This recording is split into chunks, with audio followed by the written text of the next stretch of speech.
Here's some of the stories trending this week at NASA. NASA and the U.S. Navy were busy recently preparing for tests scheduled off the coast of San Diego, California. Crews will run through the procedures to recover NASA's Orion spacecraft from the ocean following its water landings from deep space missions. Kennedy Space Center, Johnson Space Center, and Lockheed Martin Space Operations are all involved in the recovery effort. During a July 31st briefing at NASA headquarters, agency officials announced that 7 science instruments out of 58 proposed have been selected to be part of the next rover NASA will send to Mars in 2020. The Mars 2020 rover will be a new version of the Curiosity rover currently operating on Mars, with more sophisticated hardware to conduct unprecedented science and exploration technology investigations, including geological assessments, potential habitability of the current environment, and directly searching for signs of past life on the red planet, something no previous Mars mission has done. NASA's Opportunity Mars rover now holds the off-Earth roving distance record after surpassing 25 miles of driving on the red planet since 2004. A 157-foot drive on July 27th put Opportunity's odometer at 25.01 miles. The previous record was held by the Soviet Union's Lunokhod 2 rover on the Moon. Opportunity, Curiosity, and the planned Mars 2020 rover are part of NASA's Mars Exploration Program, which also will prepare for a human mission to Mars in the 2030s.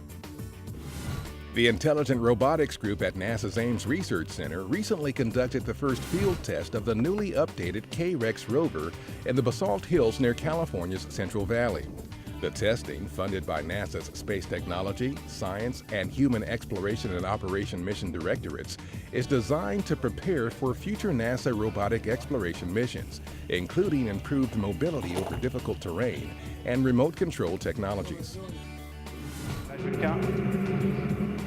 Allumage des 2 EAP et décollage. The European Space Agency launched its 5th and final automated transfer vehicle to the International Space Station from Kourou, French Guiana on July 29. The ATV-5 cargo spacecraft, named Georges Lemaitre after the 20th century Belgian astronomer, is scheduled to complete its 2-week journey to the ISS on August 12, with some 7 tons of food, fuel, and supplies for the Expedition 40 crew on board ISS. The first flight of an ATV was in March 2008. NASA has been out in the community using science, technology, engineering, and math, or STEM, to stimulate young minds just in time for back to school. Langley Research Center's recent Technology Day at the Virginia Air and Space Center featured more than 24 exhibits showcasing Langley's technology development in support of NASA's deep space exploration, science, and aeronautics missions.